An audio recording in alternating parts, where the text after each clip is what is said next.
Hello, welcome to this drumming tutorial video in association with the Arts Project.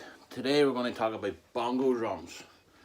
Bongo drums come from Cuba in the Caribbean. As far as hand percussion goes, this is a great place to start. Nice handy drums, nice simple rhythms, and it's a great introduction to hand drumming. Now, these are the only things that are bongo drums. People look at hand drums and they go, oh, that's the bongos. No, these are the only bongo drums. Nothing else. Everything else that you play all get different names. Bongo drums is two drums. Now, you've got a small drum and a big drum. If you're right-handed, the big drum goes to your right-hand side. If you're left-handed, it goes to your left-hand side. So, you put them on between your knees, I guess, and then you play with the tips of your fingers and the forepart of your fingers as well. Now, as I say, you just start off with nice simple rhythms, and these are open bottom drums, so you can see they're hollow at the bottom. And these ones here have goat skin. I'll show you another type of bongo drums as well. These are actually bongo drums as well.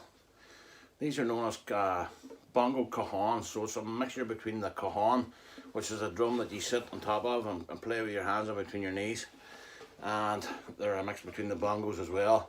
These are made out of plywood, and instead of a big drum and a wee drum, at the bottom here you've got a big gap and a wee gap.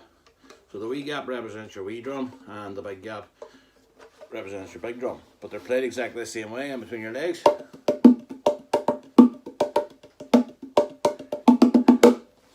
There's advantages and disadvantages to both. I have these wooden ones about 12 years. They sound exactly the same as they did. These ones here, they get worn around the edge where you play them the most.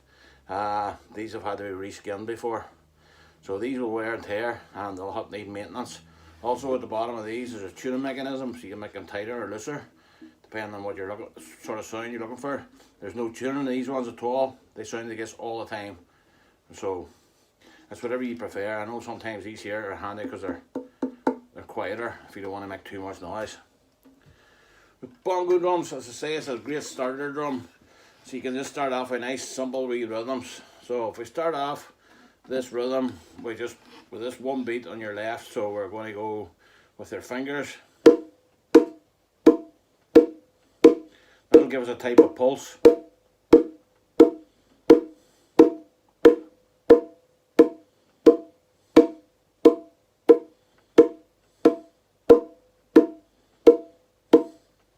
Now we're going to add on one beat on your right now, so we're like this here, 1, 2 and 1.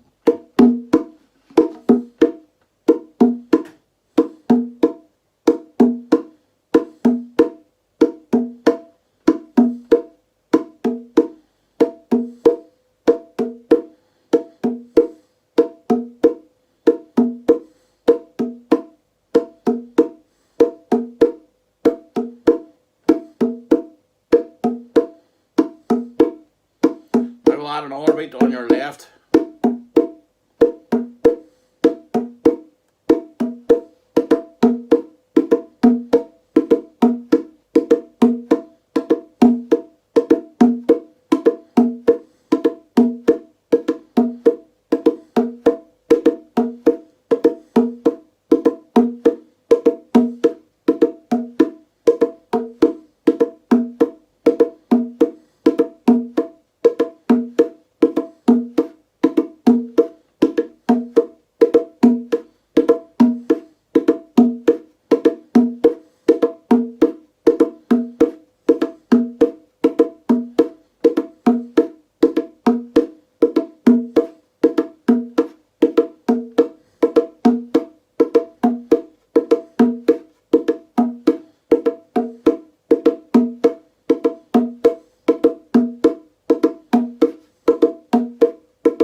Okay, so that's a nice simple rhythm. You can see the way it builds up.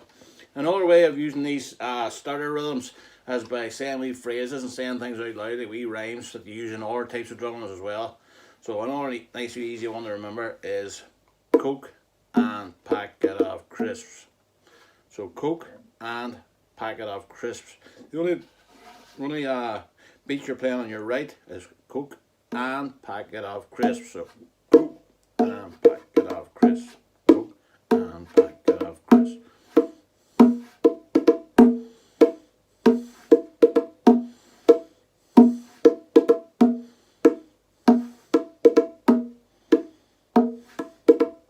Coke and packet of crisps. Coke and packet of crisps. Coke and packet of crisps.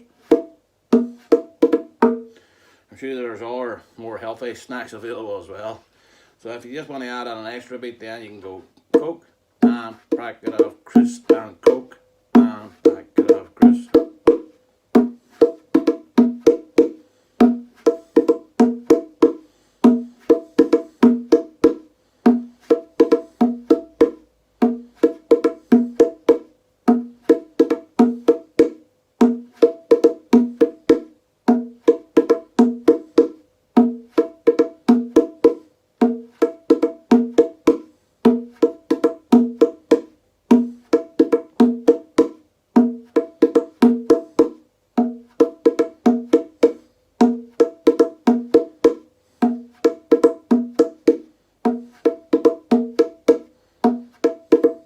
So that's the basic rhythm. If you want to stick to that, that's grand. There's other what you call fuller beats, which is 16th beats. So if you play in between the accent the beats, so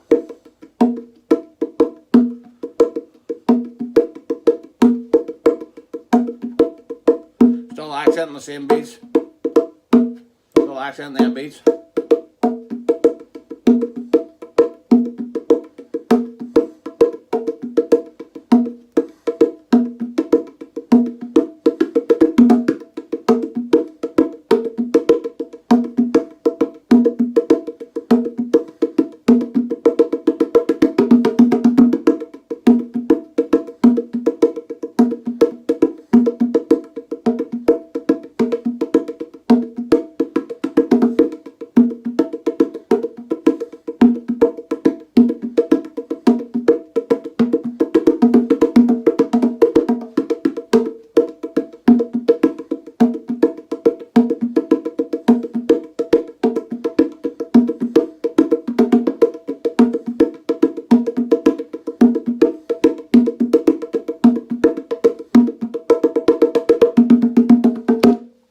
Okay, so that's the bongo drums.